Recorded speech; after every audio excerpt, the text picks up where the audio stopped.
Hello, today's topic is introduction of electrochemistry. So electrochemistry के नाम से स्टार्ट करते हैं. इलेक्ट्रोकेमिस्ट्री होता क्या है? केमिस्ट्री इसमें आ रहा है तो ये केमिस्ट्री का ही ब्रांच है, लेकिन इलेक्ट्रोकेमिस्ट्री का अगर हम मीनिंग देखें तो इसमें जो है दो वर्ड छिपे हुए हैं. फर्स्ट इज इलेक्ट्रो, जो कि स्टैंड करता है इलेक्ट्रिक और इलेक्ट्रिसिटी के लिए, and second is chemistry. Chemistry तो study of chemical reaction. Electro electricity का यहाँ पे मतलब ये है that the current produce by the free electrons. So electrochemistry केवल इन्हीं दो वर्ड के बीच में क्या है, पूरा समाया हुआ है, दैट इलेक्ट्रिसिटी और केमिस्ट्री. सो इलेक्ट्रोकेमिस्ट्री जो होता है वो इन्हीं दो वर्ड का कुल मिक्सचर है, केमिस्ट्री है. तो यहाँ से अगर हम डेफिनेशन बोले तो क्या बोलेंगे? The relation between electricity and chemical reaction is called electrochemistry. The relation between electricity and chemical reaction is called electrochemistry. अब इस रिलेशन को दिखाने के हमारे पास होता है दो तरीके, क्योंकि केमिकल रिएक्शन का तो हम जानते ही हैं. अगर हम इलेक्ट्रिसिटी को केमिकल रिएक्शन से जोड़ें तो उसके हमारे पास यहाँ पे दो तरीके हैं. फर्स्ट, कुछ केमिकल रिएक्शन जो होती हैं वो इलेक्ट्रिसिटी प्रोड्यूस करती है. ध्यान से लाइन सुनिएगा. कुछ केमिकल रिएक्शन इलेक्ट्रिसिटी प्रोड्यूस करती हैं. Some chemical reaction produce electricity. आप इसको कैसे आप डिफाइन करो या अपने डेली लाइफ में जोड़ो जरा. कई हमारे पास इस तरह के डिवाइसेस हैं जहाँ पे हमें देखने को मिलता है दैट केमिकल रिएक्शन से इलेक्ट्रिसिटी बनती है. टॉर्च सेल है, उसके अंदर उससे क्या आया? लाइट आया. लाइट क्या है? एक तरह की इलेक्ट्रिसिटी है, इलेक्ट्रिक एनर्जी तो है.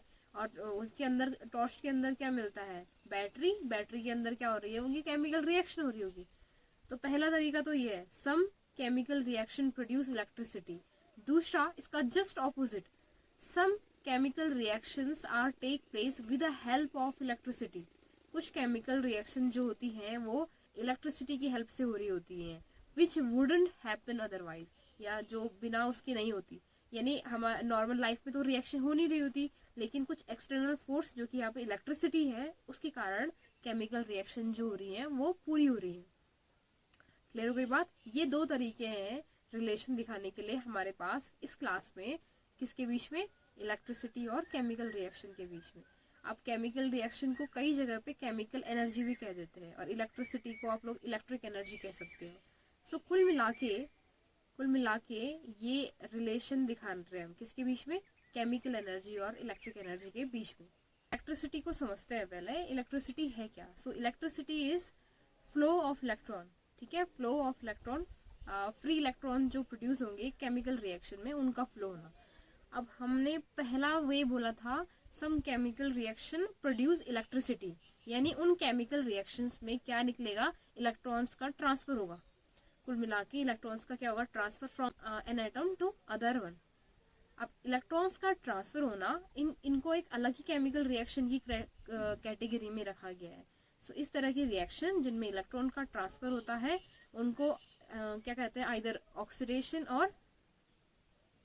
और रिडक्शन कह देते हैं. यानी हम यहाँ पे इलेक्ट्रोकेमिस्ट्री के अंदर जो रिएक्शन पढ़ेंगे उनको हम लोग क्या कहेंगे? Oxidation reduction reaction. Oxidation reduction reaction. और अगर ये दोनों रिएक्शन एक साथ हो रही होंगी तो हम उनको कहेंगे रिडॉक्स रिएक्शन. क्या कहेंगे? Redox reaction. तो यहाँ हम लोग जो केमिकल रिएक्शन पढ़ रहे हैं वो कौन सी है? Oxidation reduction reaction. क्लियर हो गई बात? सो इलेक्ट्रिसिटी हमें पता चल गई और हमें करना क्या है? इलेक्ट्रॉन्स का ट्रांसफर करना है फ्रॉम एक एटम से अदर एटम पे. तो सपोज हमने एक एटम ले लिया ए और उससे हम इलेक्ट्रॉन को ट्रांसफर कर रहे हैं बी तक. तो ए क्या कर रहा होगा? इलेक्ट्रॉन क्या कर रहा है? लूज कर रहा है. ठीक है, अब ये जो लूज करना है और उसके बाद वो जाएगा कहाँ? बी के पास, और बी उसको गेन करेगा. तो फर्स्ट जो हम लोग फर्स्ट वे कहा था हमने that some chemical reaction produce electricity, उस केमिकल रिएक्शन के अंदर यही हो रहा होगा जिससे इलेक्ट्रिसिटी प्रोड्यूस हो. ए से इलेक्ट्रॉन कहाँ जा रहा है? बी में. सो इलेक्ट्रिसिटी को समझते हैं. इलेक्ट्रिसिटी प्रोड्यूस हो कैसे रही है केमिकल रिएक्शन से, या इलेक्ट्रिसिटी किस तरह से हेल्प कर रही है केमिकल रिएक्शन को होने में. तो उसके लिए हमें इलेक्ट्रिसिटी पता होनी चाहिए. सो इलेक्ट्रिसिटी जो होता है वो फ्लो ऑफ इलेक्ट्रॉन ही है. एक तरह से इलेक्ट्रॉन्स का फ्लो होना से क्या होता है? इलेक्ट्रिसिटी प्रोड्यूस होगी. अब ये कैसे होगा? जब इलेक्ट्रॉन किसी भी वायर में या कंडक्टर में फ्लो होते हैं, उनके जस्ट ऑपोजिट जो होता है वो करंट फ्लो होती है. और उसी करंट से क्या होती है, इलेक्ट्रिसिटी जनरेट होती है। क्लियर हो गई बात। तो जब करंट प्रोड्यूस होगा तो उससे इलेक्ट्रिसिटी प्रोड्यूस होगी। अगर हम पहला वे देखें जिसमें हमने कहा some chemical reaction produce electricity, some chemical reaction produce electricity, उसमें केमिकल रिएक्शन में ऐसा कुछ ना कुछ हो रहा होगा जिससे इलेक्ट्रॉन्स का ट्रांसफर हो रहा हो, इलेक्ट्रॉन्स का फ्लो हो रहा हो, तभी तो उससे इलेक्ट्रिसिटी जनरेट हुई। तो लेट सपोज हमने एक एटम ले लिया ए और एक ले लिया बी, ठीक है, हमने एक एटम ले लिया ए और एक ले लिया बी, और उसमें हमने क्या किया, क्या देख रहे हैं हम लोग कि ए से इलेक्ट्रॉन निकल रहा है और बी के पास जा रहा है, ए से इलेक्ट्रॉन निकल रहा है और बी में जा रहा है, ठीक है। इसको हम लोग थोड़ा सा लिख के एक्सप्लेन करते हैं। हमने पहले तरीके में कहा कि माना हमारे पास एक एटम है ए, ठीक है, और इसका नेचर है इलेक्ट्रॉन को लूज करना। दूसरा है बी, इसका नेचर है इलेक्ट्रॉन को गेन करना।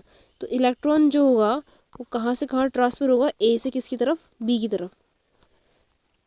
ए जो है वो इलेक्ट्रॉन ले रहा होगा और बी जो है वो इलेक्ट्रॉन क्या कर रहा होगा, गेन कर रहा होगा, दोनों अपने नेचर के हिसाब से, क्योंकि दोनों की टेंडेंसी है ये चीज़ करने की। तो ये रिएक्शन जो होगी वो स्पॉन्टेनियस होगी। अब इसका इलेक्ट्रिसिटी प्रोड्यूस होने के लिए हमें इन दोनों के बीच में क्या लगानी पड़ेगी, वायर लगानी पड़ेगी।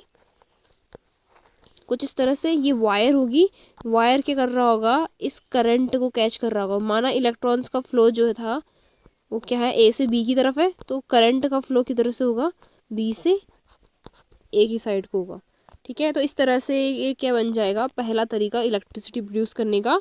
और इलेक्ट्रिसिटी बीच में जो ये वायर लगे हैं इसके थ्रू क्या हो रहा होगा, वायर के थ्रू ट्रांसफर हो रहा होगा, ठीक है। तो यहाँ से इलेक्ट्रिसिटी प्रोड्यूस हो गई, ये पहला तरीका है। सो इस तरह की रिएक्शन जिसमें ए अपने आप इलेक्ट्रॉन दे रहा है और बी अपने आप इलेक्ट्रॉन ले रहा है, ये स्पॉन्टेनियस रिएक्शन कहलाएंगी। Spontaneous without any external force, बिना किसी एक्सटर्नल फोर्स के ऑक्सीडेशन रिडक्शन रिएक्शन हो रही है, इलेक्ट्रिसिटी प्रोड्यूस हो रही है, तो ये जो है ये क्या कहलाएंगी, स्पॉन्टेनियस, ठीक है। एंड सेकंड केस में क्या था, हमने कहा इलेक्ट्रिसिटी की हेल्प से ये रिएक्शन हो रही होगी। ऑक्सीडेशन रिडक्शन रिएक्शन तो हो रही है लेकिन इलेक्ट्रिसिटी की हेल्प से हो रही है। यानी अगर हम उसमें एक एटम ए मान ले अगेन एंड बी मान ले, ए अपने आप इलेक्ट्रॉन लूज नहीं करेगा, बी अपने आप इलेक्ट्रॉन गेन नहीं करेगा, तो हमें क्या करना पड़ेगा, फोर्स लगाना पड़ेगा। Let's explain.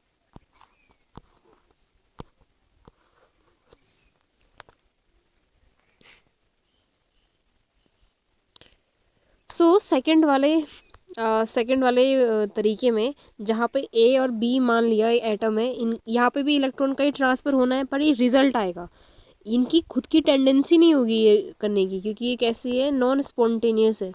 तो हम लोग करेंगे क्या, इसमें नॉन स्पॉन्टेनियस है, उसमें हमें ए से इलेक्ट्रॉन को क्या करना पड़ेगा, खींचना पड़ेगा, यानी पुल करना पड़ेगा। तो यहाँ पे हमें पुल करना पड़ेगा और बी आसानी से इलेक्ट्रॉन लेगा नहीं, तो हमें यहाँ पे क्या करना पड़ेगा, पुश करना पड़ेगा।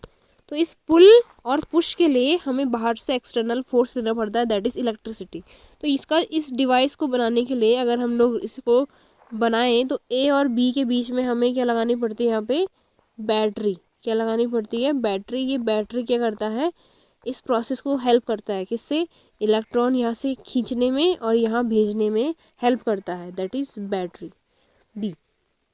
क्लियर हो गई बात। सो सेकेंड वे जिसमें हमने केमिकल रिएक्शन इलेक्ट्रिसिटी की हेल्प से होगा, उसमें हमें बैटरी या एक्सटर्नल कोई डिवाइस की ज़रूरत पड़ती है जो इस प्रोसेस को कर सके या इलेक्ट्रॉन ट्रांसफ़र को पूरा कर सके, तब जाके क्या होता है, ये पूरा हो पाता है। सो कुल मिला के हमारे पास दो तरीके हैं जिनसे हम लोग क्या कर रहे हैं, इलेक्ट्रिसिटी या फ्लो ऑफ इलेक्ट्रॉन्स करा रहे हैं, ठीक है। अब जो ये हमने सिस्टम बनाए या ये जो हमने बना के दिखाए, ये एक तरह के डिवाइसेस हम लोग डेली लाइफ में देखते हैं। इनको सेल वर्ड यूज करते हैं इनके लिए। सेल बायोलॉजी वाला नहीं, केमिस्ट्री वाला सेल। ये सेल क्या है, एक डिवाइस है जो कन्वर्जन को करता है। कन्वर्जन कौन सा, electric energy to chemical energy, chemical energy to electric energy. और इसलिए इन सेल को एक नाम से जाना जाता है, दैट इज इलेक्ट्रोकेमिकल सेल। ऐसे सेल जो इलेक्ट्रिक एनर्जी और केमिकल एनर्जी को इंटर कन्वर्ट कर सकते हैं, ठीक है, इलेक्ट्रोकेमिकल सेल। और इलेक्ट्रोकेमिकल सेल होते हैं दो टाइप के, जो अभी आप लोग समझ रहे हो अभी तक, दो वे। इलेक्ट्रोकेमिकल सेल दो टाइप के होते हैं। First one is Daniell cell और वोल्टिक सेल। वोल्टिक सेल जो नाम है, ये टर्म किसी साइंटिस्ट के नेम पे रखा गया है जिनका नाम था एलेक्जेंडर वोल्टा, जिन्होंने इसको डिस्कवर किया था। सो डैनियल सेल क्या होता है? फर्स्ट वे जिसमें हमने कहा था chemical reaction produce electricity, chemical reaction produce electricity यानी केमिकल एनर्जी कन्वर्ट हो रही है किसमें? इलेक्ट्रिक एनर्जी में। Yes, that's is Daniell cell, जिसमें क्या होगा? रिएक्शन स्पॉन्टेनियस होगी, अपने आप हो रही होगी। And other is electrolytic cell, जिसमें इलेक्ट्रोलाइसिस हो रही है, इलेक्ट्रिसिटी की हेल्प से टूट रहा है मॉलिक्यूल्स या एटम, और जिससे इलेक्ट्रॉन्स का ट्रांसफर हो रहा है, और इसको नाम से जानते हैं हम इलेक्ट्रोलाइटिक सेल। यानी इसमें क्या हो रहा है? इलेक्ट्रिक एनर्जी कन्वर्ट हो रही है इसमें केमिकल एनर्जी में, इलेक्ट्रिक एनर्जी कन्वर्ट हो रही है केमिकल एनर्जी में, दैट इज इलेक्ट्रोलाइटिक सेल। सो ये दो टाइप के सेल है हमारे पास, जिनको हम लोग क्या करेंगे और अच्छे से समझेंगे नेक्स्ट क्लास में। इस क्लास में हमें सिर्फ इंट्रोडक्शन देखना था, ये प्रोसेस समझनी थी कैसे होती है, क्यों होता है। सो आई होप आप लोगों को समझ में आया होगा।